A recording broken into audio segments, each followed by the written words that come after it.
Okay, this is to help line up the sound. Very good. Give me 1 second.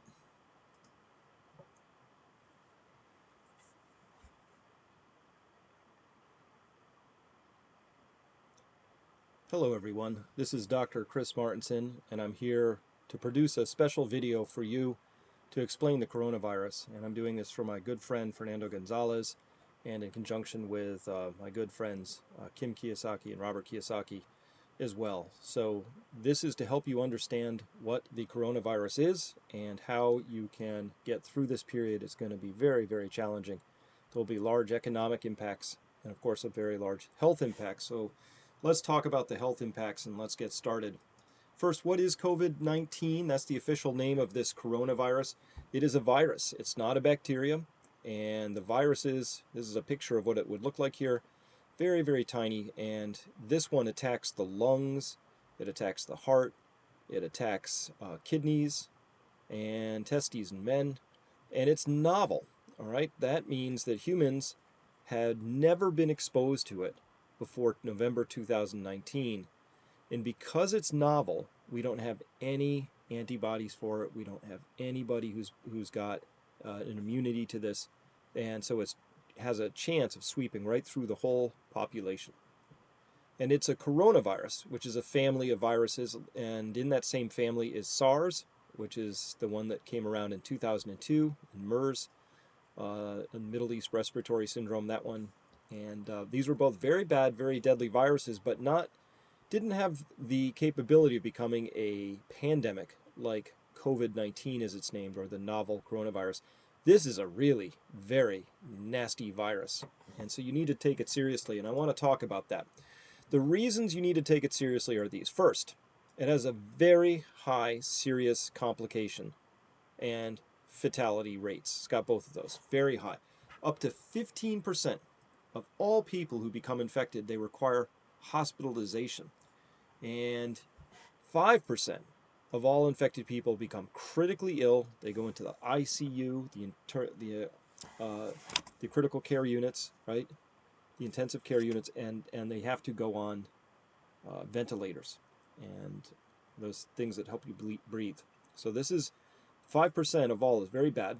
And so what happens, the reason this is such a bad virus is that it can overtake the hospital system and swamp it and make it so that the hospital system actually doesn't function anymore because it's overwhelmed. And that's happening in Italy right now. And in Italy, they're experiencing about a 10% case fatality rate. So 10% of all people are dying, in part because Italy has an older population, but also in part because their hospital system is just overwhelmed. They have a very good hospital system. It just can't handle this many patients at once that they are seeing right now. In South Korea, we're seeing roughly a 3% case fatality rate, and that means that it's a very, very serious disease, of course. It spreads very, very easily. It jumps between people very quickly, very rapidly, and without taking any precautions, each person might spread it to as many as 7 other people while they have it. And if I had it and I spread it to 7 people, then each of those 7 would spread it to 7 themselves. So it would go from me to 7 to 49 to 350. It spreads very, very rapidly. And the third thing we need to know about it is there's no vaccine for this, right? And there's no natural immunity because nobody has seen this before, so it's not like the flu. And that means there's nothing to block its spread. And so this can spread very, very quickly. And the precautions we have to take, you're starting to hear about these in many countries where mass gatherings of people are closed down. So the schools closed down, the museums closed down, no more concerts. Everybody needs to stay 6 feet apart from each other. Everybody should wear masks, things like that. If you take those precautions, the goal is to get it so that one person spreads it to less than one other person, and then this thing will die out. So who does it affect? Well, it really hits the older people. So this is the fatalities by age. So almost 15% of the people who catch this, who are 80 or more years old, end up dying from it. 8% of people who are 70 to 79 years old end up dying, 3.6% of people who are 60 to 69, 1.3% of people who are 50 to 59, and just a little bit down here. But just because you don't die from it, excuse me, doesn't mean it's not a bad disease. People are becoming very injured from this, with their lungs being damaged and scarred by this potentially. People are finding that it takes many, many weeks to get over it. And the people who do get hospitalized, the average hospital stay is 21 days right now. It's very long. It's a very, very hard-hitting virus. So what are the symptoms? The number one symptom is fever, and not really big fever either. This is showing 100.5. The fevers here tend to be somewhere between 99.5 and 101 degrees Fahrenheit. Very low. So 37, 38 Celsius, not very much.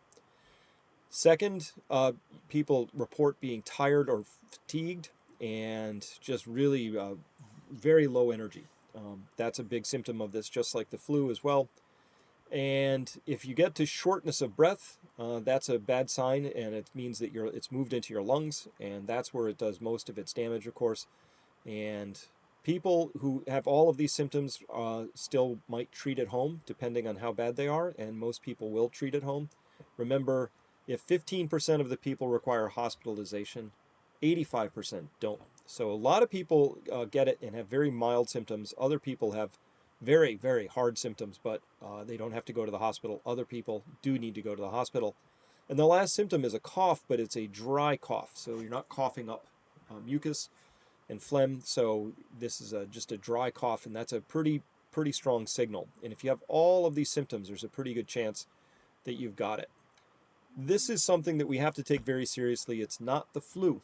Sometimes you'll hear people say, oh, it's like the flu, or the flu is even worse. That's not true. The first thing is flu doesn't have a complication rate this high. Not that many people go to the hospital. Lots of people go to the hospital when they catch this. And up to 5% of all people who catch it require intensive care. And the treatment, if you're in the hospital, very complicated, very complex. Requires a lot of very specialized medicines, equipment, training. It's a very difficult disease to treat in the hospital. As well, it's much more deadly than the flu, at least 10 times, maybe probably about 20 times. But if your hospital is overrun, then it could be 50 times deadlier than the flu, because not only are people dying in the hospital who otherwise wouldn't have died from this disease, when the hospital gets overrun, other people who come in for normal things like heart attacks, cancer treatments, surgeries, things like that, they will also end up getting poor treatment and maybe die. It's called collateral damage in this story. So it's really important that we stop the spread of this thing. Everybody's got a job to do in that.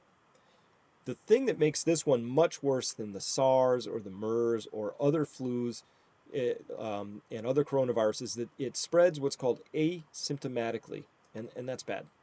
Asymptomatically means you would catch it, but before you have any fever, any tiredness, any shortness of breath, any coughing, you don't have any of those things, you can still spread it to somebody else.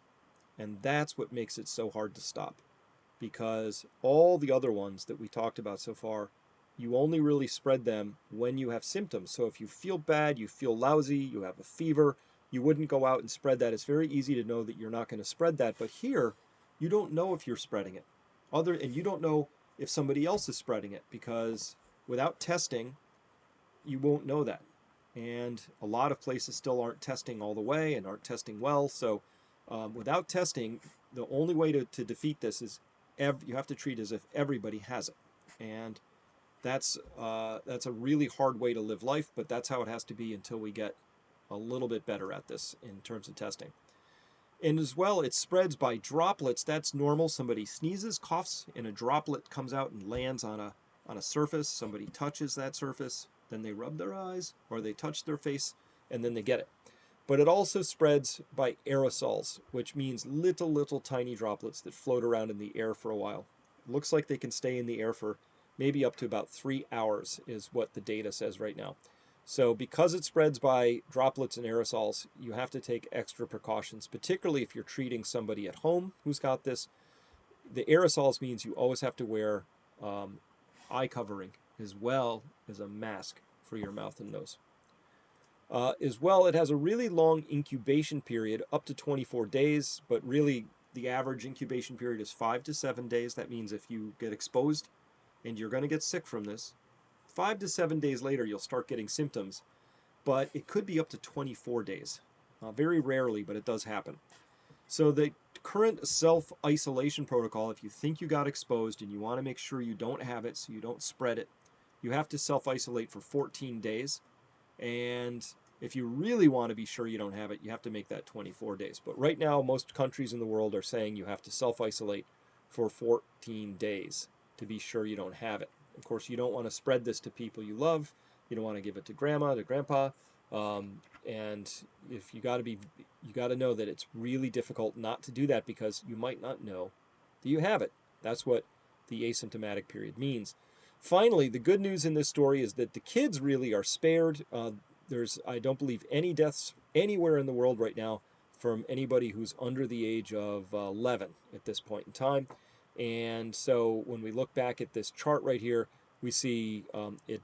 There's no age range down here of 0 to 10 or 0 to 9 in this chart because um, the the younger you are, just the better this is. The older you are, the worse it is. All right. Okay, so kids are spared. That's the good news. But just because they're spared from the harsh symptoms, they can still spread it, and they can be carriers of it. So by spared, I don't mean they're completely immune. It just means that they're not hit by it and really damaged by it.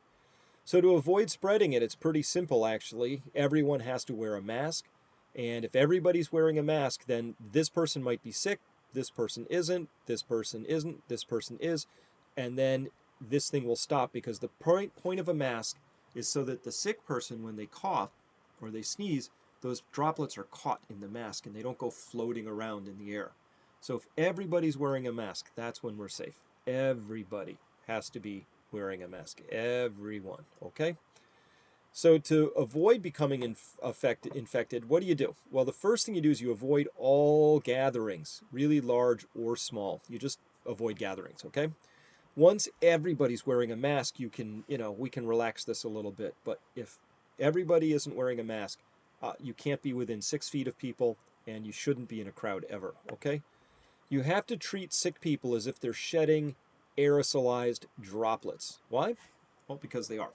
So when you have somebody, if you're going to treat somebody at home and you know they've got this thing and you're going to set up a sick room in your home, a place where the sick person can sit, you've got covers over the doorway and you're very careful about what goes into and out of the room and you're cleaning all the time.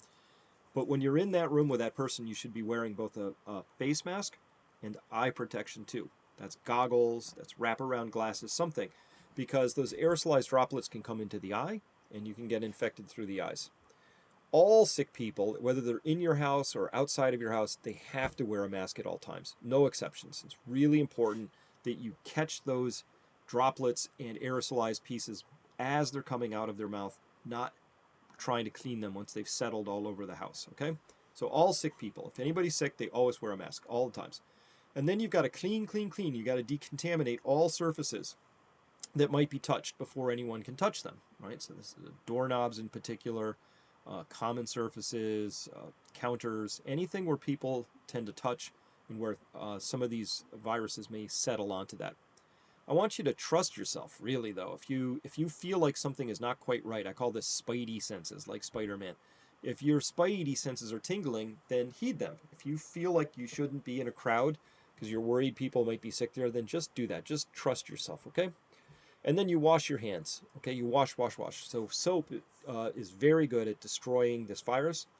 And so just common soap, nothing special. Doesn't have to be antibacterial, antiviral, none of that. Soap, ivory soap, any kind of soap. Dial, doesn't matter. Soap. And as well, if you wash clothes that you think might be infected, you just put them in the washing machine, put some soap in there, wash them, and that will kill this virus, okay? It's not that hard. So let's talk about face masks versus respirators. This is a face mask over here on this side. This is a respirator over on this side. This is really what should be used by a sick person because it's very good at catching things on the way out. This is what's used by a healthy person. And in particular, I don't have a picture of it here, but there are um, these respirators that sometimes they have a valve right about here, and the valve allows you to breathe out really easily because it flips open like this. Okay, it opens when you breathe out. So that would be very bad for a sick person because the stuff all comes out, and then the valve closes, and you breathe in, and uh, it closes off, and then you're breathing through this fabric. So this respirator, this is for the healthy person over here, and this is for the sick person over here. Okay, if you don't have any of these are also called N95 masks. If you don't have any and you only have these, then wear these because that will be much better than nothing in protecting you. Okay, the next thing you need to do to prevent yourself from getting this is you got to clean, clean, clean, clean, clean. Just clean all the time. Okay, and you need to know that this is a pretty nasty virus. It can live on some surfaces for up to 9 days. Average is 2 to 3 for a lot of things, but certain kinds of metal it can live on for a very long time, steel in particular. So that's what the data says right now.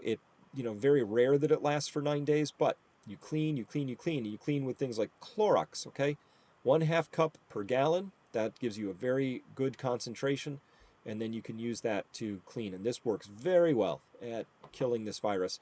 You can use Lysol wipes as well. I prefer to use the Clorox in liquid like that, but that's me.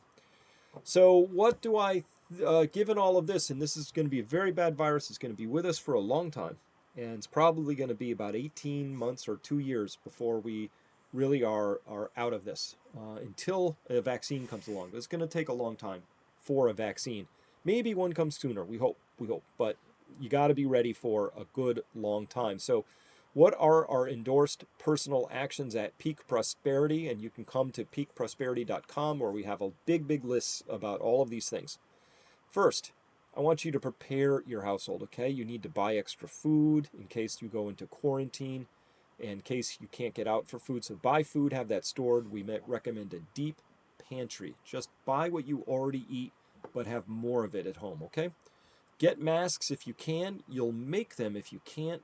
Lots of patterns for people to do sewing projects to make their own multi-layer cloth masks. Again, not perfect, but much better than nothing. I want you to trim any unnecessary expenses pronto, okay? This is going to be very economically damaging. A lot of people have already lost their jobs in the United States. This may well happen in other countries as well that you live in, okay? And if you can, I want you to plant a garden because that will help you getting healthier food. It'll give you something to do if you're home under quarantine. And if there is any food shortage that comes along, then you'll have a garden right there. Stay home. Okay, this is simple advice. Just stay home. Don't go out. The more you can self-isolate and have fewer interactions with other people, the better. Okay, and you never go out if you're sick. Maybe okay, if you got to go to the doctors, if you have to go out, then you have to wear a mask. No exceptions. Okay, but you don't want to go out if you're sick. And you have to start practicing really excellent personal hygiene. This is hard. You have to not touch your face. If you touch your face, that's how you get infected if you pick up one of these virus particles from a surface, okay? It's very hard not to touch our face. Everybody does it all day long. I do as well, but you have to start practicing not touching your face, washing your hands all the time, soap and water. That's all we need, soap and water. Stand 6 feet, 2 meters away from others. And if you do all of those things, you really stand a good chance of not catching this thing and a good chance of not spreading it to somebody else, maybe somebody you love. I think you should make your home a green zone, meaning nobody comes inside your house that you aren't 100% sure hasn't been in contact with other infected people. You want to know that your home is your safe place, that you can go and relax and not worry about is the disease here in my home. If you can make your home a green zone, really do that because the thing I want you to do is to really take care of your health here. And some people will get this and be hit very hard by it. Some people will get it, won't be hit that hard. The difference will be the healthier people will do better in this. you're going to need to be ready as well. I want you to invite you to help others in your neighborhood, in your community, in your extended family. A lot of people are going to need help with this thing, particularly people who have what are called comorbidities. These are people who have hypertension, they've got some kind of kidney disease, they've got heart disease of some kind, they've got asthma, they have diabetes, something like that. Those, if you have one of those comorbidities, those are really very unfavorable if you get the disease. The COVID-19 really is a much more serious disease with a lot more serious complications and a higher fatality rate if you have one of those comorbidities. Obesity, heart disease, diabetes, hypertension, things like that I just mentioned, okay? And one way to stay healthy, take a lot of vitamin C and D3. Both of those are shown to really boost health and give a really good chance at avoiding catching this disease. And zinc. I like the picolinate form. Zinc as well is a very good supplement to be taking. Don't overdo it, but you want to have some zinc in your system. And then finally, get good sleep. Good sleep is really important in this story.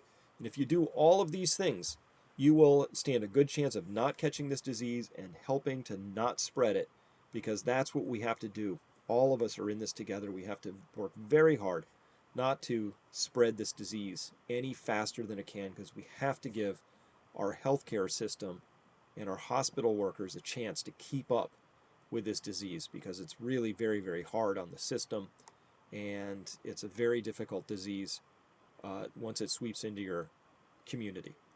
All right, so that's just some of the very basic advice. If you can come by peakprosperity.com, I have a lot more information there with Adam Taggart, my partner. We put together a lot of lists and a lot of people discussing about how to manage this. And you can also watch my videos on YouTube. My name, Chris Martenson again, and you type in my channel is chrismartenson.com on YouTube, and I do daily videos like this. But I want to thank Fernando very much here, and Robert and Kim for uh, helping to get this message to you. It's really important. I'm glad you listened to this. I hope that some of you will hear what I'm saying, take actions, and get yourself prepared, and do the best you possibly can. God bless everybody.